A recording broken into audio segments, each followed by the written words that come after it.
اس حدیث کا بیان کہ ہر مرنے والا یہ ضرور تمنا کرے گا کہ وہ پہلے مر جاتا، نیک ہے تو جلد بلائی کو پہنچ جاتا، اور اگر برا ہے تو اس کی بدکاری کم ہوتی۔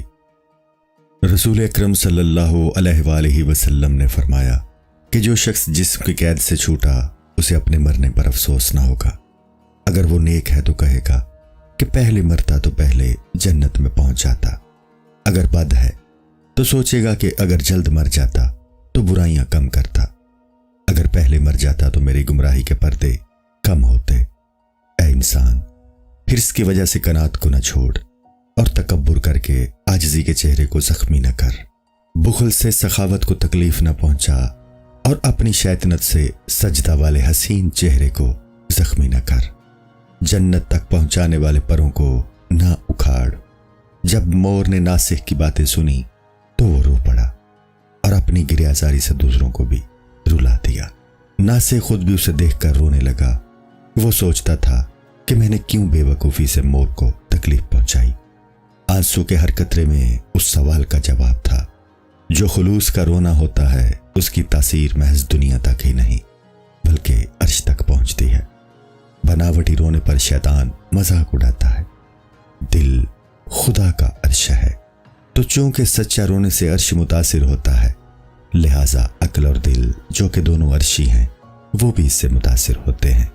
ہاروت اور ماروت دونوں کا تعلق عالم بالا سے تھا لیکن چاہے بابل میں قیدی ہیں، اسی طرح عقل و روح بھی عالم بالا کی چیزیں ہوتے ہوئے انسانی بدن کے کنویں میں قیدی ہیں۔ ان دونوں نے چونکہ عالم سفلی اور شہوانی سے تعلق پیدا کر لیا ہے اس لیے انہیں جسم کے کنویں میں بند کر دیا گیا۔ اب نیک لوگ ان سے اچھی تعلیمات حاصل کرتے ہیں اور برے لوگ بری تعلیمات حاصل کرتے ہیں۔ عقل اور روح سمجھاتی ہے کہ ہمارے سحر سکھانے میں ایک امتحان اور آزمائش ہے کہ سیکھنے والا اسے غلط استعمال کرتا ہے یا صحیح۔ اس جادو کا سیکھنا انسان کا اپنا اختیاری فعل ہے، اس لیے اسے ان دونوں باتوں پر قدرت ہے۔ انسان کے اندر کی خواہشیں سوئے ہوئے کتوں کی طرح ہیں اور انسان کے دل میں خیر و شر دونوں موجود ہیں۔ انسان کا یہ سمجھنا کہ اس میں برائی کی طاقت نہیں ہے بہت بڑی غلطی ہے، چونکہ برائی کا موقع حاصل نہیں اس لیے وہ قوت سوئی ہوئی ہے، جب موقع ملے گا وہ فوراً بیدار ہو جائے گی۔